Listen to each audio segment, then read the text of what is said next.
Uncle আমাকে যেভাবে groom করেছে এটার জন্য, এত প্র্যাকটিস করেছে। আবার ইরফান ভাই, আমার মা, বিপ্লব আঙ্কেল, সবাই আমাকে অনেক এটা নিয়ে মোটিভেট করেছে, শিখিয়ে দিয়েছে। আমি অনেক কিছুই জানতাম না, আমার অনেক ভুল হয়েছে, এগুলো সম্পূর্ণ কৃতিত্ব আমি বিপ্লব আঙ্কেলকে দিব।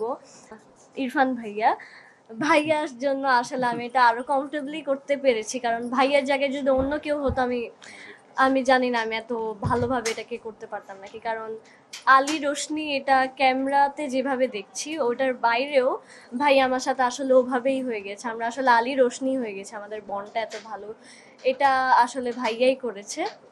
তো আমার কাছে আমি আহ, বড় বলবো না, কিন্তু আমি এই এই যে আসার পর আমার এই সিনেমাটা প্রথম, তো এটার জন্য আমার একটু কঠিন ছিল, কিন্তু এই কঠিনটা আমার ইজি হয়ে গিয়েছে আসলে ওদের সবার হেল্পের জন্য। আমাদের ডিওপি সোহাগ আঙ্কেল অনেক ভালো করে এটাকে ফুটিয়ে তুলেছেন।